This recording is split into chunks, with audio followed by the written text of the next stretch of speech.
We all recognize that our communities have big problems, and I am grateful for anyone, regardless of their worldview, that spends their life trying to fix problems. But I think sometimes what we're addressing are the symptoms and not the disease beneath it. Bondage has a spiritual dimension.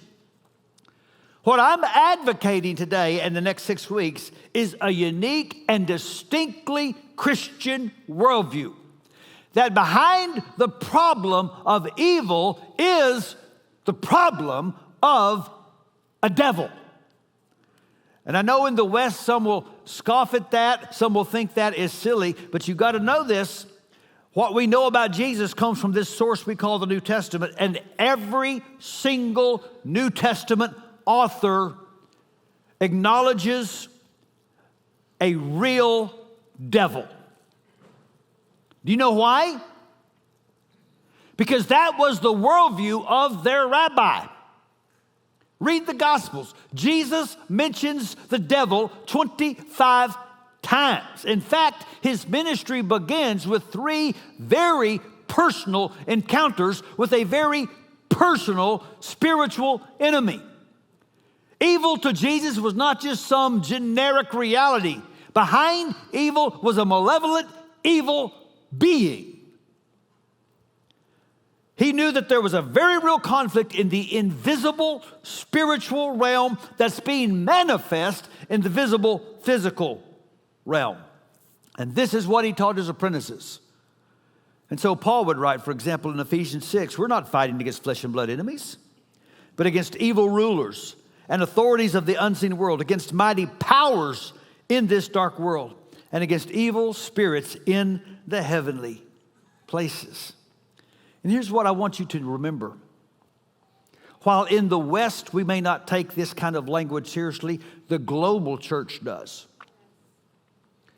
You do not have to convince your brothers and sisters in Christ in Africa that there are dark powers at work that you can't see. You don't have to convince the church in Latin America or in Southeast Asia that there are evil powers at work in the world. More than Christians in the West, the global church knows to put the blame where it belongs. See, we're in a war we didn't start, but that we cannot escape.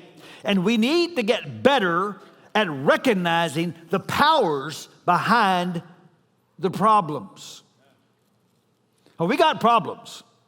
We all recognize that our communities have big problems. And I am grateful for anyone, regardless of their worldview, that spends their life trying to fix problems. But I think sometimes what we're addressing are the symptoms and not the disease beneath it. That there are powers behind our problems. Consider, for example, the breakdown of the nuclear family.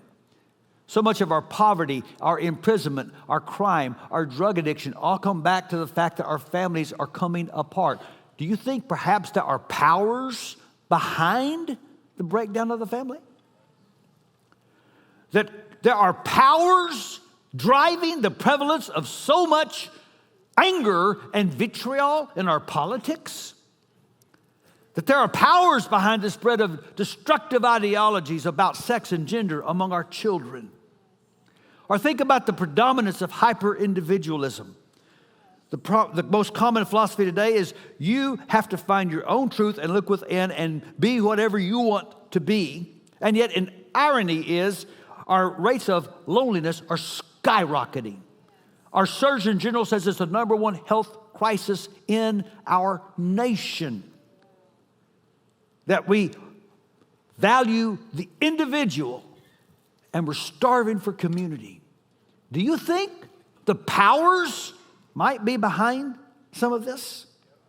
The secular worldview wants to assign fault without recognizing we're under assault. You've got to know it is the nature and the mission of the dark powers to want to destroy. And this is why Jesus' mission was not to wrestle with flesh and blood enemies. He came after the powers. He had a different name for the bondage that he saw. In fact, sometimes he would come up to oppressed people and say, "What's your name?" Because he knew behind their problem there was a real being that had a real name. And I tell you what I believe is that the powers, even in the West, are becoming bolder. They're revealing themselves more and more. You can ask any minister on our staff in the last few years, have you had an encounter with a person oppressed by dark powers? Just recently, a few weeks ago, Doris Tax, who works with Hills Espanol, answered a phone call, and a man was desperate and saying, I need help. I've lost everything. I've lost my health. I've lost my marriage. I've lost everything. And he revealed that for a number of years now, he's dabbled in the occult. He's practiced Santeria, which basically is the worship of Satan. And it's destroyed his life. And when he told the group that he was going to leave, they said, you do, and we will put a curse on you, and the powers will kill you.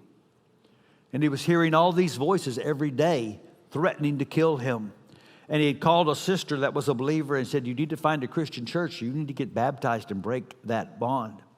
And so he called and came to the church, and a couple of our elders met with him and talked to him about what it means to name Jesus. And the whole time, the voices are saying, don't you dare get baptized. We will kill you. Don't you get in that water. But Manuel did. As you can see, Manuel named Jesus Christ, and he was baptized into Jesus Christ. And the voices stopped.